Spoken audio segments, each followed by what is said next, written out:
Hello friends, welcome back to one and only હિત study. હિત સ્ટડીમાં તમારું સ્વાગત છે. આપણે વાત કરી રહ્યા છીએ જીસીઆરટી અને એનસીઆરટીના પ્રશ્નોની. તો જીસીઆરટી એનસીઆરટી સિરીઝમાં તમારું સ્વાગત છે. 351મો પ્રશ્ન પહોંચી ચૂક્યા છીએ આપણે. ઓણમ તહેવારમાં નૌકા સ્પર્ધાનું આયોજન કરવામાં આવે છે, તેને કયા નામથી ઓળખવામાં આવે છે? પહેલાં તો ઓણમ, બરાબર, ઓણમ અથવા ઓનમ, બરાબર, ક્યાં ઉજવાય, આ તહેવાર ક્યાં ઉજવાય એ તમે ન જોયો હોય વિડીયો તો એ વિડીયો જોઈ લેજો. અહીંયા આઈ બટનમાં જોવા મળશે. ભારતના પ્રમુખ નૃત્યનો વિડીયો છે. તો ઓણમ તહેવારમાં નૌકા સ્પર્ધાનું આયોજન કરવામાં આવે છે, તે કયા નામથી ઓળખાય છે? તો વલ્લમકાલીના નામથી એને ઓળખવામાં આવે છે ભાઈ. ઓણમ તહેવારમાં કરવામાં આવતા ભોજનને કયા નામથી ઓળખવામાં આવે છે? જો ઓણમ તહેવાર નિમિત્તે ભાઈ ભોજન કરવામાં આવે છે, બરાબર, તો એ ભોજનને એક નામ આપવામાં આવ્યું છે, ખાસ નામ. એનું નામ છે સાદિયા. શું નામ આપવામાં આવ્યું છે ભાઈ? સાદિયાના નામથી એને ઓળખવામાં આવે છે ભાઈ. મિત્રો, આવા જ સવાલો આવનારી પરીક્ષામાં આવી શકે છે. વન લાઇનર ટાઈપ આપણે ભણી રહ્યા છીએ. વિડીયો ગમતો હોય તો એક લાઇક કરજો, શેર કરજો, કમેન્ટ સેક્શનમાં કમેન્ટ કરજો. મહિષાસુરનો વધ કરતી દુર્ગા દેવીની મૂર્તિ, મહિષાસુરનો વધ કરતી ભાઈ દુર્ગા દેવીની મૂર્તિ કયા સ્થાપત્યમાં જોવા મળે છે? તો મહાબલીપુરમમાં જોવા મળે છે. મહિષાસુર મર્દની, બરાબર, મતલબ કે મહિષાસુરનો વધ કરતી મા દુર્ગાની મૂર્તિ ભાઈ કયા સ્થાપત્યમાં જોવા મળે છે? તો મહાબલીપુરમમાં જોવા મળે છે ભાઈ. કયા રાજ્યમાં દુર્ગા પૂજાનું વિશેષ મહત્વ છે? ભાઈ જો આપણે વાત કરીએ ને તો પશ્ચિમ બંગાળ ભાઈ. પશ્ચિમ બંગાળ એવું રાજ્ય છે જ્યાં દુર્ગા પૂજાનું મહત્વ છે. પછી ત્યાં છઠ ઉત્સવનું પણ મહત્વ છે ભાઈ, બરાબર. છઠ ઉત્સવનું પણ મહત્વ જોવા મળે છે. તો ભાઈ બંને યાદ રાખજો ભાઈ. નાતાલ તહેવારની ઉજવણી ક્યારે અને કયા સમુદાય દ્વારા કરવામાં આવે છે? તો ભાઈ નાતાલ તહેવારની ઉજવણી ઈસુ ખ્રિસ્તના જન્મદિવસે અને 25મી ડિસેમ્બરના રોજ ખ્રિસ્તી લોકો દ્વારા કરવામાં આવે છે ભાઈ. નાતાલ તહેવારની ઉજવણી ક્યારે અને કયા સમુદાય દ્વારા કરવામાં આવે છે? તો ઈસુ ખ્રિસ્તના જન્મદિવસ નિમિત્તે 25 ડિસેમ્બરના રોજ ખ્રિસ્તી લોકો દ્વારા કરવામાં આવે છે. કોના દ્વારા કરવામાં આવે ભાઈ? ખ્રિસ્તી લોકો દ્વારા કરવામાં આવે છે. મુસ્લિમ સમુદાય દ્વારા કોની યાદમાં મોહરમને શોક દિવસ તરીકે ઉજવવામાં આવે છે ભાઈ? તો જો આપણે વાત કરીએ મુસ્લિમ સમુદાય દ્વારા મોહરમને શોક દિવસ તરીકે ઉજવવામાં આવે છે, કારણ કે હઝરત મોહમ્મદ પૈગંબર સાહેબના દોહિત્ર શહીદની યાદમાં આ મોહરમને શોક દિવસ તરીકે ભાઈ ઉજવવામાં આવે છે. શોક દિવસ તરીકે કોને ઉજવવામાં આવે છે? મોહરમને ઉજવવામાં આવે છે. શું કામ? હઝરત મોહમ્મદ પૈગંબર સાહેબના દોહિત્ર શહીદની યાદમાં આ ઉજવવામાં આવે છે. ઇસ્લામ ધર્મમાં કઈ બે ઈદની ઉજવણી કરવામાં આવે છે? તો ઈદ ઉદ ફિત્ર, બરાબર, અને ઈદ ઉલ અઝહા, બરાબર. આ બે ઈદની મુખ્ય ઉજવણી કરવામાં આવે છે ભાઈ. આ બે મુખ્ય ઈદ છે જેનું મહાત્મય વધારે હોય છે, જેનું મહત્વ વધારે જોવા મળે છે. ઇસ્લામ ધર્મમાં ઈદ ઉદ ફિત્ર અને ઈદ ઉલ અઝહા, આ બે ઈદનું વધારે મહત્વ જોવા મળે છે. પતેતી તહેવાર કયા સમુદાય દ્વારા ઉજવવામાં આવે છે? તો પતેતી કોના દ્વારા? તો ભાઈ પારસી સમુદાય દ્વારા ઉજવવામાં આવે છે. પારસી સમુદાય દ્વારા નવા વર્ષના પ્રથમ દિવસે કયા દિવસ તરીકે ઉજવાય છે? તો ભાઈ પારસી સમુદાય દ્વારા નવા વર્ષનું પ્રથમ દિવસ નવરોઝના નામથી તે ઉજવાય છે ભાઈ. પારસી સમુદાય દ્વારા નવા વર્ષના પ્રથમ દિવસને કયા નામથી તેઓ ઉજવે છે ભાઈ? નવરોઝના નામથી તેઓ ઉજવે છે ભાઈ. એ પણ એક યાદ રાખવા જેવી બાબત કહી શકાય. મિત્રો, વિડીયો ગમતો હોય તો એક લાઇક આપજો, શેર કરજો અને કમેન્ટ સેક્શનમાં કમેન્ટ કરી નાખજો ભાઈ.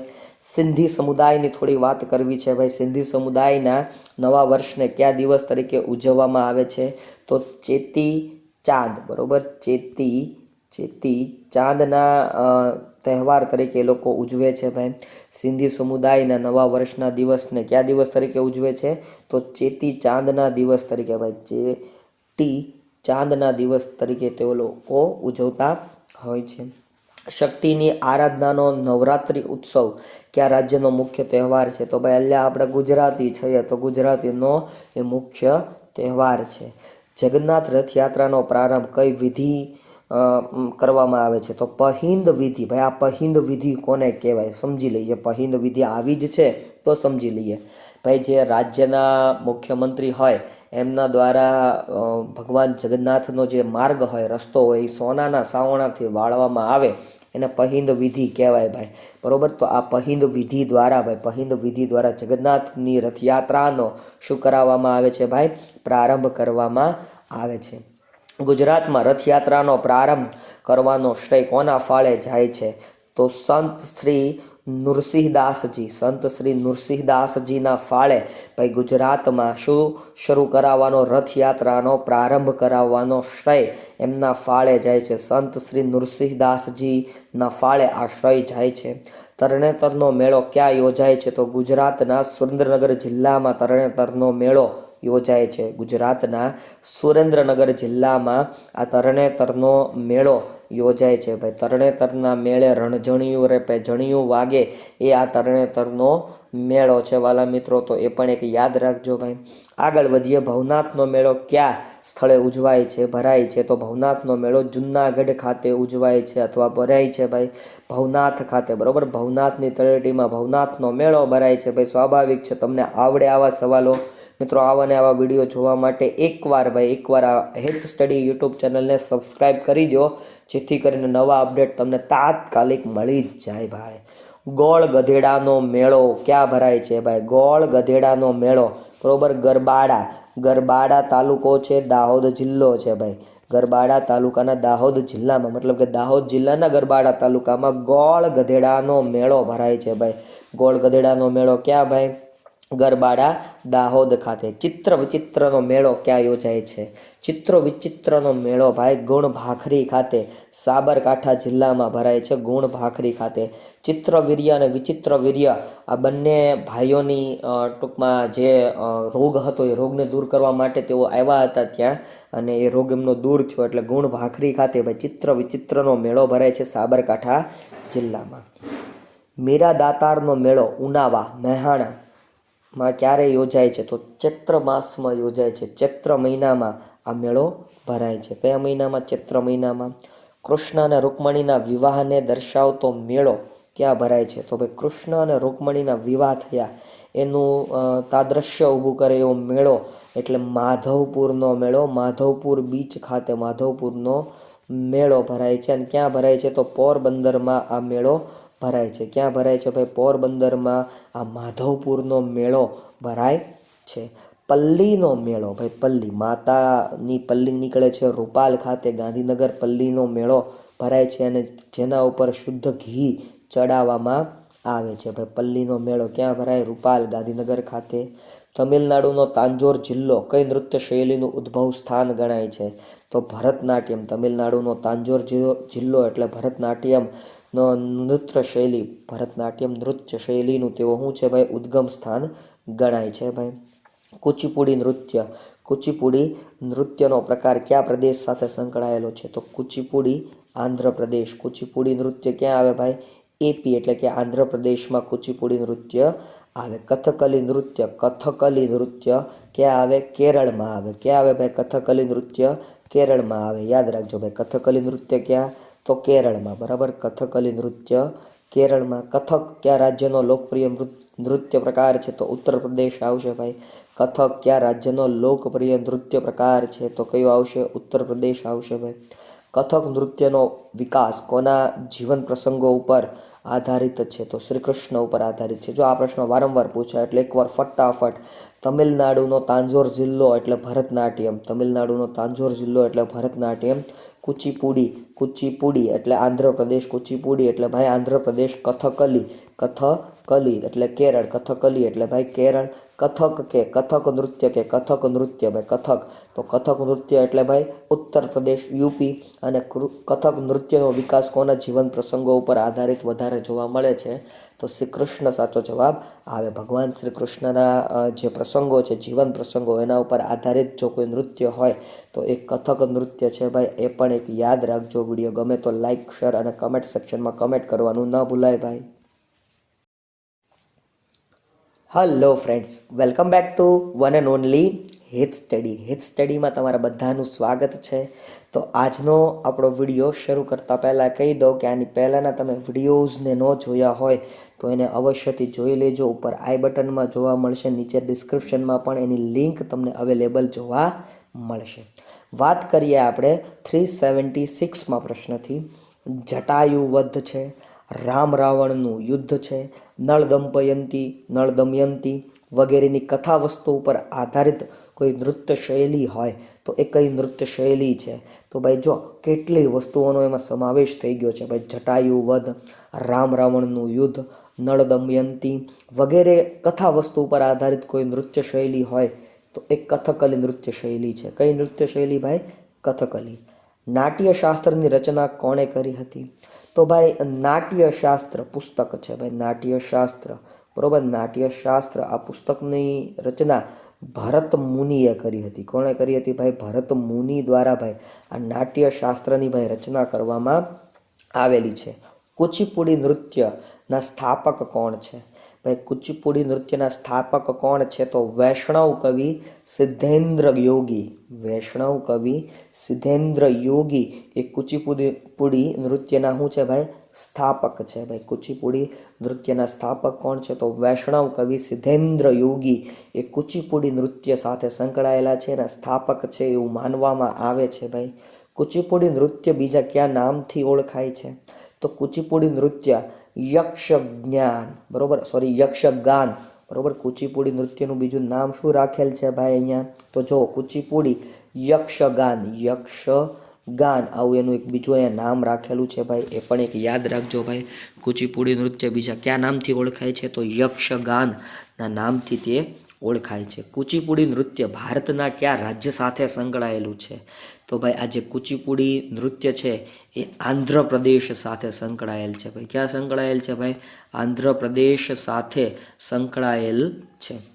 કુચીપુડી નૃત્ય ભારતના કયા રાજ્ય સાથે સંકળાયેલું છે? ફરીવાર પૂછાય તો આંધ્રપ્રદેશ જવાબ તમારો આવવો જોઈએ. ગુરુ પ્રહલાદ શર્મા, ભાઈ ગુરુ પ્રહલાદ શર્મા કયા નૃત્ય માટે જાણીતા છે અથવા કયા નૃત્ય સાથે સંકળાયેલા છે? આ સવાલ પૂછાય. નૃત્યક, બરોબર, નૃત્યકાર આમ તો એમ કહેવાય. અમને એની સાથે સંકળાયેલું નૃત્ય, આ બંને વારંવાર પૂછાતું હોય છે.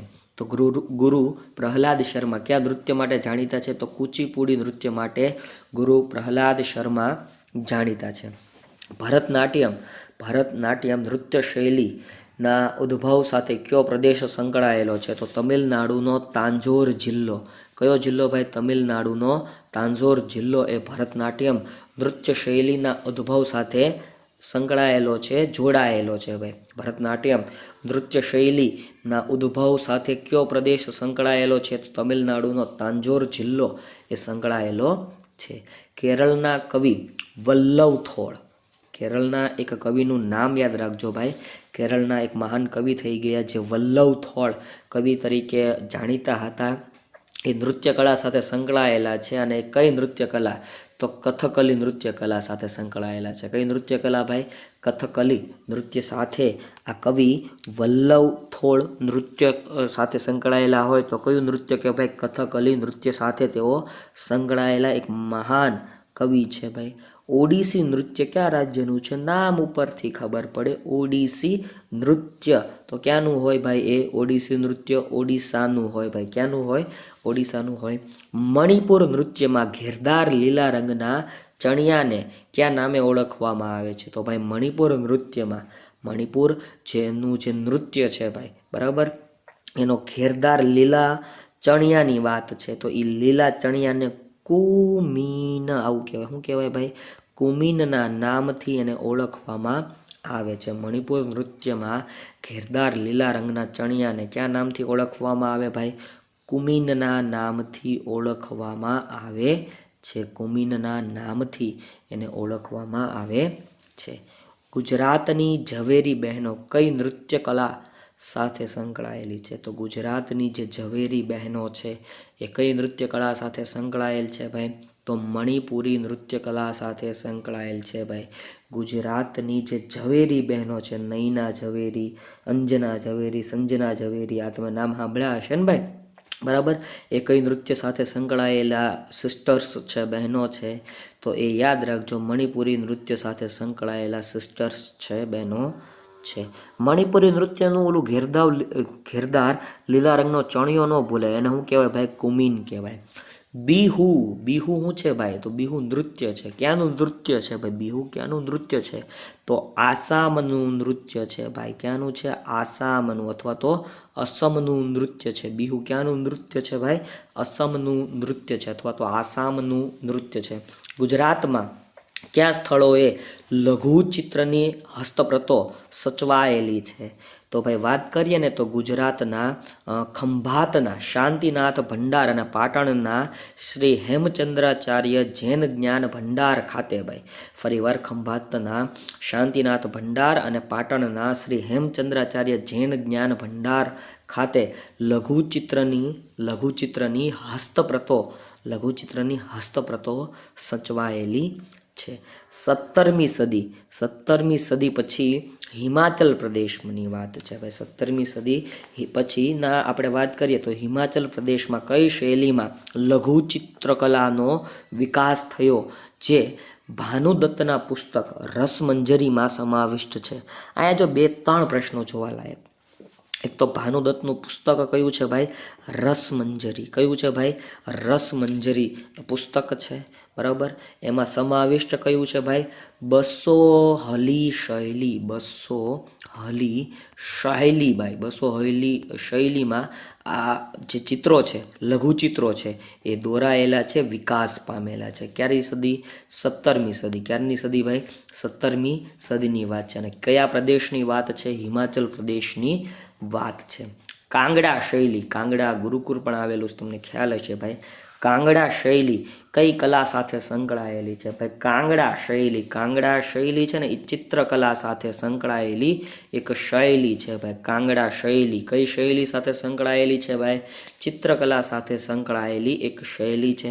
ગુજરાતમાં મહાન પીર તરીકે કોને ઓળખવામાં આવે છે? તો ગુજરાતના મહાન પીર તરીકે ભાઈ અહમદ ખટુગંજ બક્ષ. અહમદ ખટુગંજ બક્ષ ભાઈ, એને ગુજરાતના મહાન પીર તરીકે ઓળખવામાં આવે છે. અહમદ ખટુગંજ બક્ષ એ મહાન પીર તરીકે ભાઈ પ્રખ્યાત છે. નીચેનામાંથી કયા શહેરને 7 પેગોડાના શહેર તરીકે ઓળખવામાં આવે છે? તો મહાબલીપુરમ, બરોબર. મહાબલીપુરમ, ચેન્નાઈનું જે મહાબલીપુરમ છે એને 7 પેગોડાના શહેર તરીકે ભાઈ ઓળખવામાં આવે છે. શું કહેવામાં આવે છે? 7 પેગોડાના શહેર તરીકે ભાઈ એને ઓળખવામાં આવે છે ભાઈ. યાદ રાખજો. પદમકટ ભાઈ આ એક પ્રકારની શૈલી છે. ના મંદિરો, આમ તો એક પ્રકારનું સ્થળ છે, ના મંદિરોના નિર્માણમાં કઈ 2 સ્થાપત્ય શૈલીનો ઉપયોગ થયો છે ભાઈ? તો પદમકટના મંદિરોની નિર્માણની શૈલીની વાત કરીએ ને તો ભાઈ નાગર શૈલી અને દ્રવિડ શૈલીનો ઉપયોગ થયેલો છે. વિશ્વભરમાં ખંડક શિલ્પોનું બેન મૂન સ્થાપત્યો ધરાવતું પ્રાચીન ભારતનું જાણીતું સ્થળ કયું છે? તો ભાઈ એ એકમાત્ર મહાબલીપુરમ છે. શું નામ રાખ્યું ભાઈ એનું? મહાબલીપુરમ છે. યાદ રાખજો ભાઈ. આવા જ સવાલો આવનારી એક્ઝામમાં પૂછાઈ શકે છે. વિડીયો લાઇક કરજો, શેર કરજો, કમેન્ટ સેક્શનમાં કમેન્ટ કરજો. બૃહદેશ્વર મંદિર બીજા કયા નામે ઓળખાય છે? તો રાજરાજેશ્વર મંદિરના નામેથી ભાઈ, રાજરાજેશ્વર નામના મંદિરથી બૃહદેશ્વર મંદિર ઓળખાય છે. બૃહદેશ્વર મંદિરનું બીજું નામ શું રાખ્યું ભાઈ? રાજરાજેશ્વર મંદિર. નાગાર્જુન કોંડાનો સ્તૂપ અને અમરાવતીનો સ્તૂપ કઈ શૈલીનો છે? તો ભાઈ નાગાર્જુન કોંડાનો સ્તૂપ અને અમરાવતીના સ્તૂપો કઈ શૈલીના છે ભાઈ? દ્રવિડ શૈલીના છે. કઈ શૈલીના સ્તૂપો જોવા મળે છે ભાઈ? દ્રવિડ શૈલીના સ્તૂપો છે. થંજાવુર ખાતે આવેલું બૃહદેશ્વરનું મંદિર કોણે બંધાવ્યું હતું? તો ભાઈ થંજાવુર ખાતે આવેલું બૃહદેશ્વરનું મંદિર કોણે બંધાવ્યું હતું? તો રાજ ચોલે બંધાવેલું હતું. કોણે બંધાવેલું હતું ભાઈ? રાજ ચોલ દ્વારા ભાઈ થંજાવુર ખાતે આવેલું બૃહદેશ્વરનું મંદિર બંધાવેલું હતું. પ્રાચીન ભારતનું સૌથી મોટું મંદિર કયું છે? તો પ્રાચીન ભારતનું સૌથી મોટું મંદિર ભાઈ બૃહદેશ્વરનું મંદિર છે. કયું મંદિર છે? બૃહદેશ્વરનું મંદિર એ પ્રાચીન ભારતનું સૌથી મોટું મંદિર છે. બૃહદેશ્વરનું મંદિર કોણે બંધાવ્યું હતું? તો રાજેન્દ્ર ચોલ. બરોબર, રાજ ચોલ અથવા તો રાજેન્દ્ર ચોલ, જે પણ ઓપ્શનમાં હોય એ સાચો માન્ય રાખવાનો. બૃહદેશ્વર મંદિર કયા શહેરમાં આવેલ છે? તો તંજાવુર. બરોબર, અથવા થંજાવુર કે તો પણ માન્ય રાખવાનું. એ કયા શહેરમાં આવેલું છે? તો તુંજાવુર અથવા થંજાવુરમાં આવેલું છે. મિત્રો, વિડીયો આવા ને આવા જોવા માટે હિત સ્ટડી યુટ્યુબ ચેનલ તમે સબસ્ક્રાઈબ કરી રાખી હશે એવા વિશ્વાસ સાથે ફરી મળીશ. જય હિન્દ, જય ભારત, વંદે માતરમ.